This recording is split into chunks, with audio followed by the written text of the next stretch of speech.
আর বলবে তখন রজব মাসও বলা শুরু করবে ফায়াকুলু ইলাহি আনতাস সাত্তার আনতাস সাত্তারু আমারতা খালকাকা আয়াসতুরু উয়ুবা গায়রিহিম ওয়াসাম্মানি রাসূলুকা সাম্মা উচ্চ আওয়াজে বলুন সুবহানাল্লাহ। তখন রজব মাস আল্লাহ তিনবার বলার পরে রজব মাস বলা শুরু করবে, ও আমার আল্লাহ মালিক রব্বুল আলামিন, আপনি তো বান্দার দোষ কি করা, আপনি তো বান্দার দোষ আইব আপনি গোপন রাখেন। এবং আপনার নবী বলেছেন হাদিসে পাকে, বান্দা একজন অপরজনের দোষ গোপন রাখতে, আর আপনার নবী আমাকে নাম দিয়েছে ওয়াসাম্মানি রাসূলুকা আসাম্মা, আমাকে বড় হিসেবে বদির হিসেবে আপনার প্যারা হাবিব আমাকে কি করেছে, আখ্যায়িত করেছে, আমার নাম দিয়েছে। ইয়া রাব্বুল আলামিন, আমি রজব মাস আপনার হায়াতুন নবীর উম্মতদের আপনার বান্দাদের আমি ভালোগুলো দেখেছি, আমি ভালোগুলো শুনেছি, আমি খারাপগুলো শুনি নাই। জোরে বলেন সুবহানাল্লাহ। দেখেন তাহলে রজব মাস শুনে, রজব মাস দেখে আমরা রজবুল মুরাজ্জাম মাসে যা ভালো কাজ করেছি ওগুলা কিরামান কাতিবিন লিখেছে। এবার রজবুল মুরাজ্জাম মাস আল্লাহর দরবারে গিয়ে আমাদের পক্ষে আমাদের ভালো কাজগুলো শুনেছে, এটা আল্লাহর দরবারে বলবেন। জোরে বলেন সুবহানাল্লাহ। কে বলবে? রজব মাস। তাহলে এই রজব মাসের মধ্যে ইবাদত করা দরকার আছে না নাই? আছে। এমনি তো আমাদের সন্তানরা হেলে দুলে এদিক সেদিক সময় কাটিয়ে দিচ্ছে, কমপক্ষে রমজান মাস হলেও আল্লাহর ইবাদতের মধ্যে মশগুল হয়ে ছেলে মেয়েরা মা বোনেরা যেন তাদের আমল ভরপুর করতে পারে। আল্লাহ সবাইকে তৌফিক এনায়েত ফরমা, আমিন। সালাতুন ইয়া রাসূলুল্লাহ, সালাতুন ইয়া হাবিবাল্লাহ। এরপর আসেন আমার নবীর একজন সাহাবা যার নাম হযরত সাওবান রাদিয়াল্লাহু তাআলা, উনি বলেন ওয়া আমসাওয়ানা আনিন নবী সাল্লাল্লাহু আলাইহি ওয়াসাল্লাম আন্নাহু ক্বালা মা মিন মুসলিম ওয়ালা মুসলিমাতিন ইয়াসুমু ইয়াওমান মিন রাজাব ওয়া ইয়াকুমু লাইলাতাহু ইউরিদু বিহিমা ওয়াজহাল্লাহি ইল্লা কাতাবাল্লাহু লাহু ইবাদাতা সানাতিন কামিলাতিন ওয়া সিয়ামা নাহারিহা ওয়া কিয়ামা লায়ালিহা। উচ্চাওয়াজে বলুন সুবহানাল্লাহ। আমার নবীর এই সাহাবা কি বলছেন জানেন? উনি বলছেন হায়াতুন নবী, জিন্নার নবী কামলিওয়ালা নবী বলেছেন আনিন নবী সাল্লাল্লাহু আলাইহি ওয়াসাল্লাম, আমার হায়াতুন নবী বলেছেন আন্নাহু নিশ্চয় ক্বালা, নবী বলেছেন মা মিন মুসলিমিন, কোন মুসলমান ওয়ালা মুসলিমাতিন, কোন মুসলিম নারী ইয়াসুমু ইয়াওমান, কোন একদিন রজব মাসের মধ্যে ওয়া ইয়াকুমু লাইলাতাহু, কোন রাতের মধ্যে ইউরিদু বিহা ওয়াজহাল্লাহি, আল্লাহর সন্তুষ্টির জন্য রাজামন্দের জন্য ইল্লা কাতাবাল্লাহু লাহু ইবাদাতা। আমার নবীর উম্মত রজবুল মুরাজ্জাম মাসের মধ্যে কোন একটা দিন কোন একটা রাতভর জাগৃত থাকবেন, ইবাদত করবেন, ওদের দিনের বেলায় রোজা রাখবেন, ওদের আল্লাহ পাক রব্বুল আলামিন তাকে জাযা কি দিবে জানুন, ফলাফল কি দিবে, ওদের সানাতিন কামিলাতিন ওয়া সিয়ামা নাহারিহা ওয়া কিয়ামা লায়ালিহা।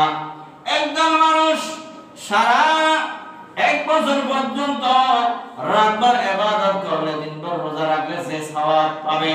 ওদের রজবুল মুরাজ্জাম মাসের মধ্যে যে কোনো একদিন একটা রোজা রাখলে বা একটা রাতের মধ্যে ইবাদত করলে আল্লাহ এক বছর দিনের এক বছর রাতের সওয়াব দিয়ে দিবে।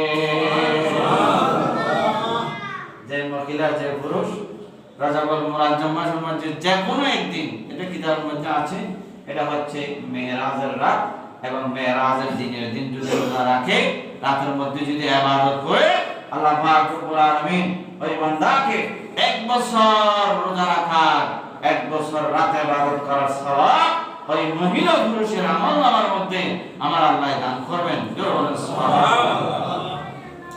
এত পরিমাণ সওয়াব আল্লাহ দিয়ে দিবেন। মেরাজ এটা আলোচনা করার অনেক পরে, যেহেতু মেরাজ 27 রজব, এই চাঁদের 27 রজব কি হয়? মেরাজ হয়। ওই দিন ইনশাআল্লাহ আমাদের মসজিদে মেরাজ সম্পর্কে আলোচনা করা হবে। আপনারা এখন থেকে ওই মেরাজের রাতের জন্য দুদিন ছোটখাটো কিছু প্রোগ্রাম করতে পারি। আপনারা একটু প্রস্তুতি নেবেন। কি নেবেন? প্রস্তুতি নেবেন। মেরাজ সম্পর্কে ইনশাআল্লাহ আলোচনা করা হবে। তো যাই হোক, এই হাদিস পাকের মাধ্যমে জানা গেছে যে রজব মাস রোজা রাখলে, রাত্রে ইবাদত করলে বেশি কি সওয়াব পাওয়া যায়। এরপরে আরেকটা হাদিসে পাক আছে, নবী রাসূলকে হাদিসের মধ্যে আরেকটি হাদিস, এটা হচ্ছে ওদের এই মাসের মধ্যে, এই চাঁদের মধ্যে যে বান্দা 7টা রোজা রাখবে, কয়টা? 7টা রোজা রাখবে। ওই 7টা রোজার বিনিময়ে আমার নবীর মুহাম্মদের মহিলা পুরুষ যে রোজা রাখবে, আল্লাহ 7টা রোজার বিনিময়ে 7টা জাহান্নাম থেকে তাকে পরিত্রাণ দিবে। সুবহানাল্লাহ। জাহান্নাম কয়টা? 7টা। 7টি জাহান্নাম আছে। তো যে মানুষ রজবুল মুআজ্জম মাসে যে মহিলা 7টা কি রাখবে? রোজা রাখবে, আল্লাহ তাকে ওই 7 জাহান্নাম থেকে তাকে কি দেবে? পরিত্রাণ বা তা রেহাই পাবে জাহান্নাম থেকে। এরপরে একটা হাদিসের মধ্যে বলা হয়েছে যে মানুষ এই রজবুল মুআজ্জম মাসের মধ্যে 10টি রোজা রাখবে, ওই আল্লাহর বান্দা আল্লাহর কাছে যে রকম দোয়া করবে শরীয়ত মোতাবেক, আল্লাহ তার দোয়া কি করবে? কবুল করবে। শুধু তাই না, ওদের 10টা রোজা যে রাখে, যে বান্দা বা বন্দী, ওই আল্লাহর বান্দা বন্দীর জন্য আল্লাহ যে 8টা জান্নাত তৈরি করেছে, ওই 8টা জান্নাতের মধ্যে ওই 10টি রোজা রাখনেওয়ালা মহিলা পুরুষের জন্য আল্লাহ একটা কক্ষ, একটা কামরা তৈরি করবেন।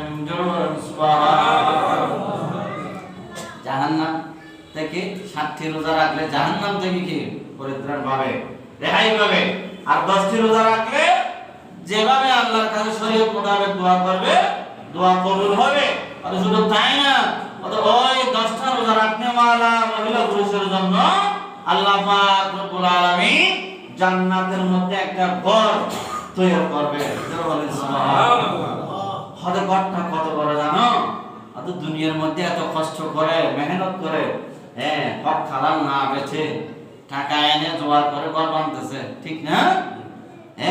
এই ঘরের মধ্যে সুখ শান্তিতে থাকার জন্য। কিন্তু যদি হায়াত ফুরাইয়ে যায়, শেষ হয়ে যায়, ওই ঘরের মধ্যে আর ঢুকতে পারবে পারবে না। এরকম অনেক দেখেছি, এগুলো সোশ্যাল মিডিয়াতে দেখেছি। ঘর বেঁধেছে, আগামীকাল ঢুকবে, আজকে রাত্রে মারা গেছে, এরকম ঘটনা হয়েছে।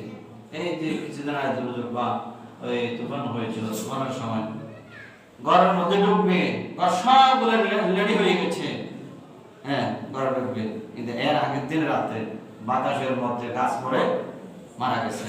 এরকম এই দুনিয়াবি ঘরের মধ্যে, দুনিয়াবি ঘরের জন্য নর পালসা না করে যখন আপনি এই মাসে 10টা রোজা রাখবেন, আল্লাহ আপনার জন্য বেহেশতের মধ্যে কি তৈরি করবে? একটা ঘর, কামরা তৈরি করবে। এটা কত বড় জানো? এই দুনিয়াকে, সারা দুনিয়াকে, পৃথিবীকে, আপনাকে যে আল্লাহ একটা ঘর দিবে জান্নাতে, ওই জান্নাতের ঘরের সামনে যদি এই পুরো পৃথিবী রাখা হয়, যে ঘরটা আপনাকে দেবে, রোজাদারকে দেবে, রজবুল মুআজ্জম মাসে রোজা রাখনেওয়ালা ব্যক্তিকে আল্লাহ দিবে, ওই ঘরের সামনে সারা পৃথিবীকে যদি রাখা হয়, তখন বলে সারা পৃথিবীকে রাখবে, দেখা যাবে একটা ফাঁকির বাসার মতো। কিসের মতো? কাকে লাগবে? দেখা যাবে পুরো পৃথিবীকে দেখা যাবে। কার সাথে? আপনাকে যে আল্লাহ একটা জান্নাতে ঘর দিবে, কামরা দিবে, ওই কামরার সামনে যদি দুনিয়াকে রাখা হয়, দুনিয়াকে দেখা যাবে একটা পাখি বাসার মতো। তাহলে কত বড় যে ঘর বা কামরা আমার আল্লাহ আমাদেরকে দিয়ে দেবে। রজব মাসকে সম্মান করলে, ইজ্জত দিলে, রজব মাসকে তাজিম করলে, রজব মাসের মধ্যে যদি রোজা রাখে, ওই বান্দার জন্য আল্লাহ বেহেশতের মধ্যে কি রাখবে? একটা ঘর তৈরি করে রাখবে। আল্লাহ পাক রব্বুল আলামিন সবাইকে রোজা রাখার তৌফিক দান করুন। আমিন। সালাতুন ইয়া রাসূলুল্লাহ, সালামুন ইয়া হাবিব। তাহলে যাও, এই মাস সম্পর্কে কিছু বললাম। এই মাসের মধ্যে কয়েকজন আমাদের পরিচিত আল্লাহর মুকাম্মেল বান্দা দুনিয়া থেকে বিদায় নিয়েছেন। তার মধ্যে একজন হচ্ছে খাজা গরিব নওয়াজ, খাজা গরিব নওয়াজ। আরেকজন হচ্ছে ইমাম শের বাঙ্গালা, বাংলাদেশের বাপ আজিজুল হক শের বাঙ্গালা রহমতুল্লাহ আলাইহি। এই চাঁদের 12 তারিখ, কয় তারিখ? 12 তারিখ। হয়তো আগামী শনিবার, পরের শনিবার হতে পারে, হ্যাঁ। কিন্তু খাজা গরিব নওয়াজের ফাতিহা ওরস আগামীকাল, আজকে 5 তারিখ, আগামীকাল 6 তারিখ। 6 রজব খাজার মেলা, 6 রজব খাজার মেলা আগামীকাল। খাজা সাহেব, খাজা গরিব নওয়াজ মৌলানা সিস্তা আজমির সমঝেন কি ওরসে পাক।